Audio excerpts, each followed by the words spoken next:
Bonsoir, à toi qui écoutes ces messages, à toi qui portes une douleur dans le silence. J'aimerais te parler avec douceur et sincérité. Parfois, les blessures les plus profondes ne viennent pas d'un inconnu. Elles viennent malheureusement des personnes en qui nous avions confiance. Ça peut être un père, un beau-père, le mari d'une tante, le mari d'une sœur ou une personne censée protéger et rassurer. Quand une jeune fille vit cela, elle ressent souvent la peur, la honte, la confusion et surtout le silence. Certaines sont menacées. Si tu parles, personne ne te croira. Si tu racontes, la famille va se détruire. Tu seras rejeté. On dira que c'est de ta faute.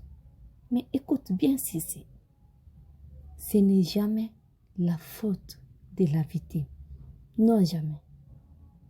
Une enfant, une adolescente, une jeune fille n'est pas responsable du mal qu'un adulte décide de lui faire. Tu n'as pas mérité cette souffrance.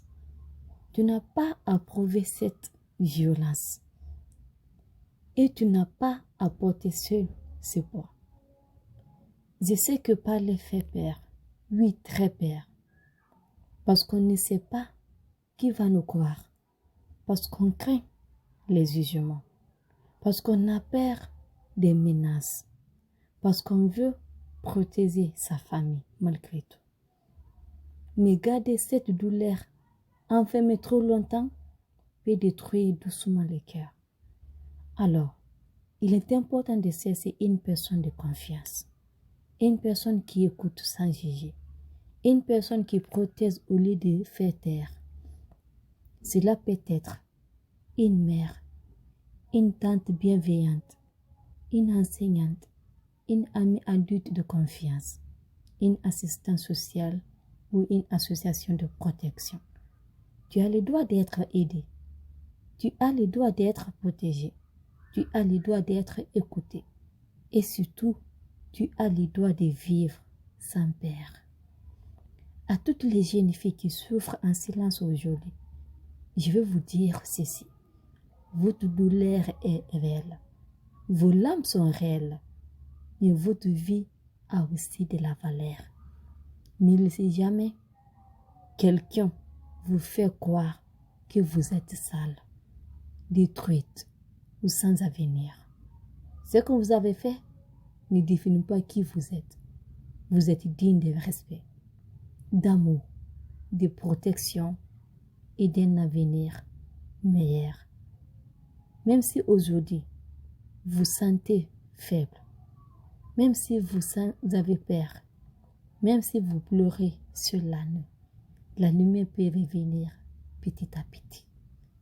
La guérison prend du temps, oui, mais elle commence souvent les jours où une victime comprend qu'elle n'est plus obligée de porter le silence seul. Et à ceux qui écoutent ces messages, parents, famille, proches, apprenez à écouter les enfants avec attention. Ne minimisez jamais les paroles. Ne protégez jamais un agresseur au nom de la famille ou de la honte sociale. Un enfant qui parle a besoin de sécurité, pas de menaces, pas d'insultes, pas de silence. Protéger un enfant, c'est aussi le croire. À toi qui souffres encore aujourd'hui, je vais terminer avec ces mots. Tu n'es pas seul, tu n'es pas oublié. Et malgré la douleur, ta vie peut encore être belle. Prends soin de toi et n'aie jamais honte de demander de l'aide. Si ces messages vous parlent, n'oubliez pas de partager, commenter et liker pour d'autres. Merci.